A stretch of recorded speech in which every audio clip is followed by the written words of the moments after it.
The air inside Buckingham Palace is often described as thick with the scent of lilies and cold, centuries-old stone.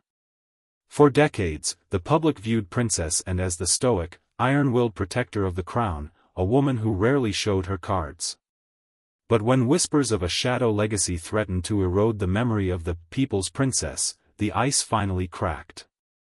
This isn't a story of royal pleasantries or polite tea-time gossip, it is a story of a calculated, razor-sharp confrontation that shook the very foundations of the monarchy. Why would the most loyal member of the family suddenly turn on the woman who would be queen? And what secret did she unearth that forced Prince William to choose between his father's chosen bride and the sanctity of his own mother's name? The truth is buried in the archives, and it's time to reveal the move that stunned a nation. The air inside Buckingham Palace is often described as thick with the scent of lilies and cold, centuries-old stone. It is a place where emotions are locked behind heavy oak doors and every gesture is governed by protocol. For decades, the public has viewed Princess Anne as the monarchy's ultimate anchor. She is the iron-willed protector of the crown, a woman who rarely shows her cards and who treats duty like a sacred vow. But beneath that stoic, military-like exterior lay a deep, unspoken bond with Diana, Princess of Wales. They were two women navigating the same gilded cage, though they played by very different rules. While the world was obsessed with Diana's fairy tale wedding and subsequent heartbreak, Anne was the quiet observer. She watched from the periphery as the palace machine began to chew up the woman who had captured the heart of the British people. To the public, Anne was distant and unapproachable. To those inside the inner circle, however, she was a woman who valued loyalty above all else. When the fairy tale turned into a nightmare and the tragedy of Diana's death shook the foundation of the House of Windsor, Anne didn't weep openly for the cameras. She did something far more profound, she remembered. As the years passed, Anne watched as the narrative of the monarchy began to shift. The vibrant, emotional, and sometimes chaotic spirit of Diana was being systematically scrubbed from the official record. It was as if the palace wanted to treat the late princess not as a human being who had lived and breathed, but as a dangerous ghost that needed to be exorcised. And noticed the subtle changes in the phrasing of press releases, the deliberate omission of Diana's charitable impact, and the way the younger generation, including Prince William, was being gently steered away from the Diana era of the family history. For the Iron Princess, this wasn't just a matter of royal PR, it was a betrayal of a woman she had come to respect for her sheer endurance. And began to act as a silent guardian, a role she took on with a precision that bordered on the obsessive. She started keeping her own notes, cataloging not just events, but the deliberate erasure of them. She noticed that certain documents were disappearing from the royal archives and that senior staff were receiving quiet directives to downplay the late princess's influence on the current institution. The emotional weight of this realization hit Anne with the force of a physical blow. She saw a cycle of cold, calculating indifference repeating itself, the same indifference that had made Diana's life so miserable in the first place. Anne realized that if she didn't step in, the memory of Diana would be reduced to nothing more than a footnote in a history book written by people who had never truly understood her. The palace was not just moving on, it was rewriting the past, and it was doing so to clear a path for a new figure to claim the spotlight. But as Anne delved deeper into the private files, she stumbled upon something that froze her blood. It was a hidden ledger of communications, detailing a plan that went far beyond mere public relations. It was a roadmap for the total transformation of the monarchy's image, one that required the complete disposal of Diana's legacy to ensure the smooth, unchallenged ascent of a new queen-in-waiting. As the internal rift grows, and discovers a hidden ledger of communications that suggests Diana's legacy was being erased on purpose. Who was pulling the strings from the inside, and would and dare to defy her own blood to stop them? The shift in the palace atmosphere was not a sudden earthquake, it was a slow, creeping fog. As the years rolled by, the public began to see a deliberate and careful rebranding of Camilla. Where Diana had been the passionate, unpredictable force that once shook the monarchy to its core, Camilla was presented as the steady, reliable hand that had finally brought peace to the king's life. This chapter explores the tactical maneuvering that went into this monumental image shift. It was a strategy of soft power, a series of calculated appearances, controlled media narratives, and a slow, steady integration into the heart of the institution. For Prince William, who was growing into his own role as the future monarch, this transition was deeply unsettling. He was a man caught between two worlds, the memory of a mother who had loved him with fierce intensity, and the reality of a father who was determined to secure his own version of happiness. William stood on the precipice of his own adulthood, watching as the family history he had grown up with was being edited in real time. He felt a growing sense of isolation, caught in the middle of a shifting identity for the entire House of Windsor. Behind the gilded doors of the palace, the tension was palpable. Camilla's camp operated with a level of efficiency that intimidated the old guard. They weren't just changing the decor or the guest lists, they were rewriting the emotional contract between the crown and the public. And, ever the vigilant observer, watched from the periphery, her keen eyes catching the details that everyone else was conditioned to ignore. She noticed the subtle, aggressive strategies used to sideline the memory of Diana. It wasn't always obvious, sometimes it was just a missing photograph on a mantelpiece, a shortened biography in a program, or a carefully worded speech that conveniently skipped over a decade of royal history. The emotional stakes were agonizing. And saw how this campaign of replacement took a toll on the senior royals. There were those who had loved Diana, those who were deeply conflicted, and those who were simply waiting for the dust to settle so they could survive. The palace became a place of whispers and stolen glances, where loyalty was a currency and silence was a shield. And realized that the rebranding was not just an evolution of the monarchy, it was an erasure. The more successful Camilla became in winning over the public, the faster the legacy of the people's princess seemed to fade into the background. Anne's internal struggle reached a breaking point during a quiet, private gathering. She observed the way the staff treated Camilla, with a deference that Diana had only ever received in her most celebrated moments. She saw the ease with which the narrative of the past was being discarded. It wasn't just about the current queen, it was about the lack of respect for the woman who had come before her. The feeling of injustice began to burn in and like a cold flame. She wasn't a person who acted on impulse, but the sight of a history being stolen, and the realization that her own family was complicit in the theft, demanded a response. She began to piece together a map of the internal influence. She saw how the PR consultants and the palace advisors were not just advising the king, they were actively managing the narrative to favor one outcome at the expense of all others. And, typically reserved and disciplined, realized that she had been quiet for too long. She made a silent, steely vow to herself, the erasure would stop. She was not just a princess, she was the last living link to a truth that the palace was desperately trying to bury. And realizes that the rebranding of the monarchy is not just an evolution, it is a calculated, cold-blooded erasure. She makes a silent, dangerous vow to intervene. But as she gathers her final pieces of evidence, she realizes that Camilla is not acting alone.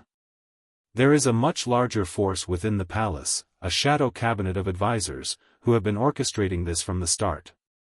What happens when the Iron Princess decides to declare war on the very machine that protects her? The setting was the Sandringham estate, a place defined by its sprawling, wintry landscapes and the suffocating weight of royal tradition. It was a location that had hosted decades of family secrets, but on this particular, biting afternoon, the walls seemed to hold their breath. Princess Anne had requested a private audience. There were no official staff present, no secretaries to take notes, and no cameras to capture the moment. It was just Anne and Camilla, face to face, in a room that felt as cold as the frost outside. And did not lead with pleasantries.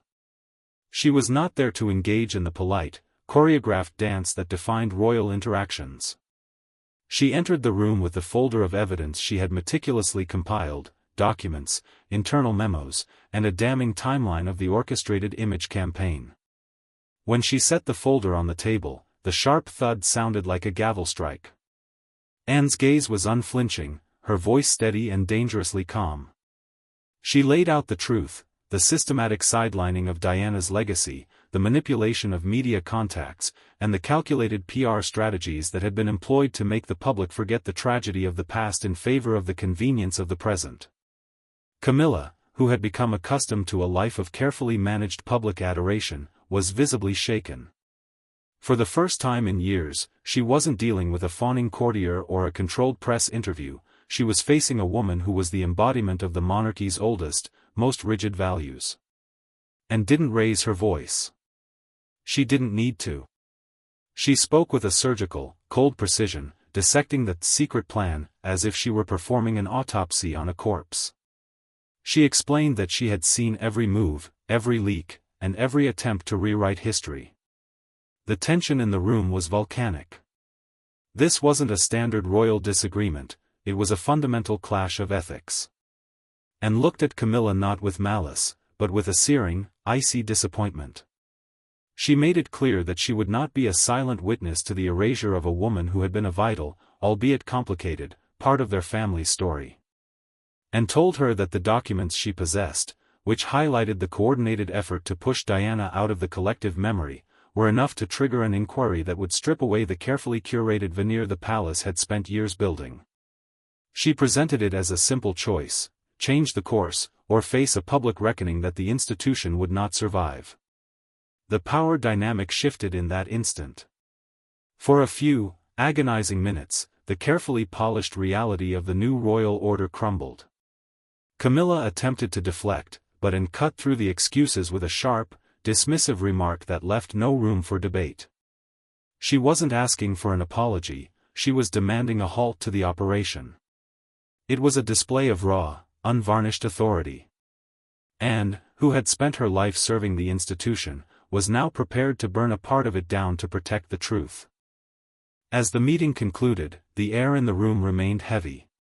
Anne left the folder on the table and turned to walk out. She had delivered her ultimatum with the grace of a soldier and the coldness of a judge.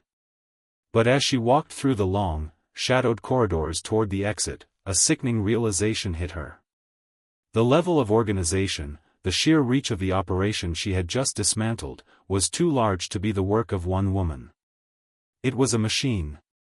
She had successfully confronted the face of the operation, but she realized with a sinking heart that the true power resided in the shadows, among those who believed the crown could do whatever it wanted, even if it meant destroying its own past to secure its future. After the confrontation, Anne realizes that Camilla is not acting alone. The true architects of the erasure are still hiding in the corridors of power, waiting to strike back. Anne has won the battle, but she has inadvertently started a war. Who are the shadow advisors, and how far will they go to keep their secrets buried? In the wake of the Sandringham confrontation, the silence inside the palace was deafening. Princess Anne had lit a fire, but the true test of the fallout was yet to come: the reaction of Prince William. The heir to the throne was no longer a boy shielded from the complexities of the institution, he was a man who understood the weight of his inheritance and the heavy cost of the crown he was destined to wear. And had not acted out of a desire to create chaos, but out of a desperate need to present William with the unfiltered truth. The meeting between the aunt and the nephew was unlike any other. They sat in a private study, away from the prying eyes of royal protection officers and the constant surveillance of the press. And laid out the same evidence she had shown Camilla, but for William, the impact was deeply personal. This wasn't just about PR strategies or institutional reputation, it was about the sanctity of his mother's memory. As he scanned the documents, the emails, the schedules of influence, and the detailed plans to pivot public sentiment, the emotional toll was clear. He was a man forced to confront the reality that his father's new life had been built, in part, on the systematic dismantling of his mother's legacy. The psychological turmoil William faced was staggering. He was a man who loved his father, a man who desperately wanted to believe in the unity of his family. Yet, here was the proof that the people his father trusted had treated the memory of Diana like a business problem to be solved. William's face remained a mask of disciplined restraint, but his hands betrayed him, white-knuckled as he gripped the arm of his chair. He was caught in an agonizing conflict, the desire for familial harmony versus the moral obligation to protect the honor of the woman who had died to shield him from the world. and watched him, her own expression unreadable. She didn't press him. She didn't need to. She simply placed the truth in front of him and let the weight of it settle into his bones. William, the man who had spent years learning how to be a king, realized he had been treated as a passenger in his own family's history. The revelation of the shadow advisors, the nameless bureaucrats who had directed the Great Erasure, was the final push he needed. He realized that the institution he was destined to lead was capable of profound cruelty if left unchecked. In that quiet study, William made a choice that would echo through the history of the House of Windsor. He didn't issue a press release, and he didn't stage a dramatic scene. He did something far more effective. He began to dismantle the architecture of the campaign from within. He started by reasserting his own authority over the projects and charities that were tied to his mother's memory. He took a cold, firm stand, signaling that the Diana legacy was not a resource to be traded or buried. It was an immutable part of the monarchy, and he would be its final, uncompromising gatekeeper. It was a transformative moment. The prince shifted from a passive participant, navigating the role set out for him, to an active defender of his family's soul. He had grown up in an instant, understanding that being a king was not just about wearing the crown, it was about deciding what that crown actually stood for. William has successfully halted the erasure of his mother's past, and the palace staff has been forced into an uncomfortable, shaky retreat. However, he now realizes that by striking out against the shadow cabinet, he has made a dangerous, invisible enemy. The advisors who pull the strings are not going to give up their power so easily. What happens when the future king discovers that the threat to his mother's memory was only the beginning of a much larger, more sinister plot to control his own future? The smoke from the internal conflict began to clear, but the landscape of the monarchy was forever altered. There was no grand public announcement, no dramatic departure of staff, and no headline-grabbing scandal that hit the tabloids. Instead, there was an icy, pervasive silence that settled over the royal residences. It was a silence born of fear, caution, and the uncomfortable knowledge that the business-as-usual approach had been permanently disrupted. The palace appeared stable to the outside world, the flags still flew, the garden parties continued, and the cameras still clicked, but inside, the foundation was cracked. The relationships between the senior royals became a complex map of strained civility. Meetings were shorter, conversations were guarded, and the easy camaraderie that the public loved to imagine was replaced by a rigid, cold professionalism. Camilla, once the rising sun of the monarchy, found herself operating within strict, new boundaries. The shadow cabinet of advisors, having felt the stinging rebuke of both the Iron Princess and the heir to the throne, retreated into the deepest corners of the institution. They were not defeated, but they were effectively neutralized, at least for the moment. For Princess Anne, the aftermath was a return to her typical, relentless pace of duty. She did not seek praise for her intervention, nor did she flaunt her victory. To her, this was simply an extension of her role as the monarchy's protector. She had prevented a catastrophe of historical revisionism, but the cost was a deep, lingering sense of alienation. She knew that her actions had made her a pariah among the circles of advisors who prioritized institutional convenience over integrity. She walked the halls of the palaces knowing that every smile she received might be a mask for resentment. Prince William, meanwhile, moved forward with a newfound sense of gravity. He began to curate a team of his own, hand-selecting individuals who shared his commitment to transparency and truth. He became the monarchy's most formidable defender, but he was a king in training who now looked at his inheritance through a lens of profound skepticism. He understood that the institution was not a monolith, but a machine that could be directed for good or ill, depending on who held the controls. He walked with a heavier step, aware that the Diana legacy was now his personal burden to carry, protect, and honor, no matter how much the palace bureaucracy wished to relegate it to the past. The public, oblivious to the high-stakes game of political chess that had unfolded, continued to consume the polished veneer of royal life. They saw the smiles, the handshakes, and the ribbon cuttings, never realizing how close the institution had come to a public implosion. The takedown, as it had occurred behind closed doors, had been a masterclass in quiet, surgical precision. But as the dust settled, the reality remained: the monarchy was a fragile construct, held together by tradition and the constant, exhausting effort of those few who still believed in something deeper. It was a hollowed-out victory, marked by a bitterness that would never truly fade. The palace, once a home of relative warmth, had transformed into a fortress of secrets, where every member of the inner circle knew exactly what the price of truth had been. As the chapter concludes, the palace seems at peace, but it is the peace of a graveyard. A final, chilling observation remains: the war for the soul of the monarchy hasn't ended. The shadow advisors are still there, in the background, biding their time. If the monarchy is to survive the next generation, can it really thrive on a foundation of suppressed truths and hidden battles, or is it just waiting for the next crack to turn into a chasm? The ripples caused by Princess Anne's decisive intervention extended far beyond the immediate circle of the royal family. In the broader context, this quiet, internal coup marked a permanent shift in how the British public perceived the monarchy.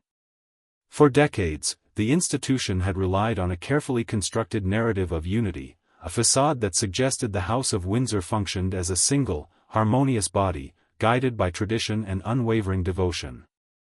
But the events that unfolded at Sandringham, and the subsequent shift in William's command, shattered that illusion for the few who were truly paying attention. The public's perception began to fracture in subtle, almost imperceptible ways. People started to notice the lack of warmth in certain interactions, the icy silence at official joint engagements, and the growing autonomy of the younger generation of royals. The monarchy was no longer seen as a monolithic entity but as a collection of individuals with competing agendas, distinct moral codes, and private battles. This shift in perception was both dangerous and illuminating. It forced the institution to confront a reality it had long avoided, that its power was not derived from an untouchable divine right, but from the fragile, conditional support of a cynical, modern public. Analysts and royal historians began to notice a curious trend. The once standard biographies of the late Princess Diana, which had been gradually shrinking in the official canon, saw a sudden, forceful resurgence. It was as if the erasure had triggered an equal and opposite reaction, driving the public to cling even tighter to the memory of the woman who had once challenged the system. Princess Anne's legacy in this saga became that of the truth keeper. While she never sought the spotlight, the whispers grew that it was her iron resolve that had single-handedly prevented the institutional abandonment of their most beloved figure. She had redefined the role of a princess, moving it away from the ornamental and into the functional, tactical, and fundamentally protective. This event also had long-term consequences for the institution's survival. The monarchy, always a fragile construct, found itself in a race against time.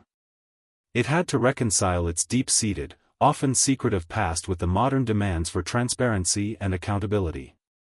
The takedown had proven that the institution was capable of self-sabotage, that it could be led astray by the very advisors tasked with its protection. This realization created a climate of paranoia within the palace corridors.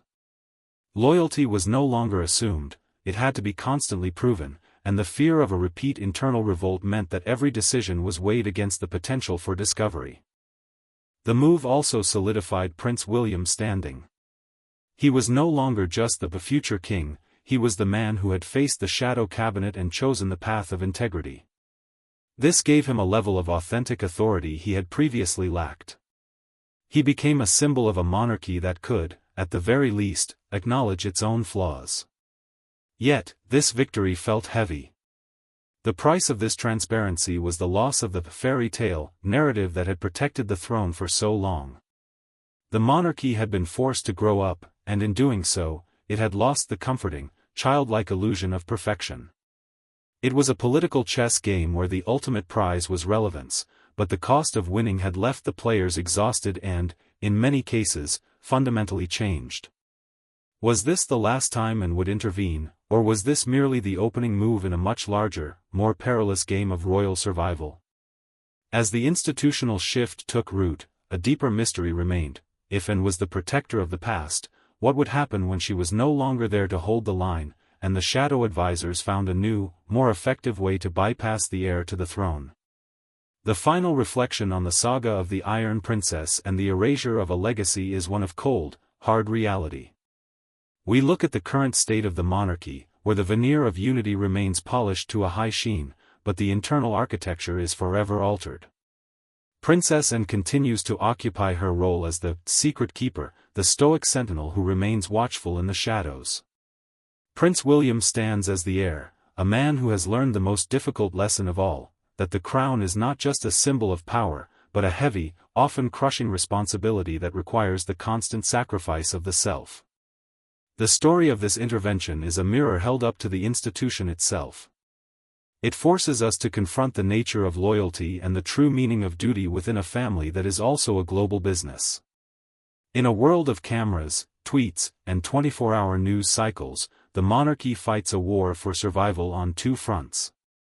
Externally, it battles the rising tide of public apathy. Internally, it battles the seductive, dangerous influence of those who believe that a refined image is more important than the truth. The episode at Sandringham was a reminder that history is not a static thing, it is a living, breathing creature that can be nurtured or, if the wrong people are left in charge, starved until it ceases to exist. We are left to consider the fundamental question: who actually holds the real power? Is it the one wearing the crown, who acts as the face of the institution, or is it the one who stands in the doorway, armed with the truth and the will to protect it? Princess Anne proved that even in a system defined by hierarchy and rigid roles, individual courage can stop a machine in its tracks. She showed that the monarchy is only as honorable as the people who have the strength to challenge it. As we look at the gates of the palace today, they serve as a potent symbol of both unity and division. They represent a tradition that has survived for centuries, but they also act as a barrier that hides the messy, complicated, and often painful reality of the human beings behind the title. The documentary ends on an atmospheric, reflective note, contemplating the cost of being royal. It is a life of privilege, yes, but it is also a life of constant, suffocating performance, where the boundary between the person and the position has been blurred to the point of extinction. The story of the takedown will likely never be fully chronicled in the official archives. It will remain a whisper in the corridors, a piece of institutional lore known only to those who were in the room when the temperature dropped. But its legacy is felt in every decision the current generation of royals makes. They are now acutely aware that the memory of the past is not just a sentimental accessory, it is the bedrock upon which their future must be built. As the screen fades to black and the lights dim in the great halls of the palace, one haunting, final question lingers in the air: when the next crisis arrives, and the weight of the truth becomes too much for the institution to bear, will the monarchy finally break, or will it be forced, once and for all, to tear down the walls and show the world the truth it has spent so long trying to hide?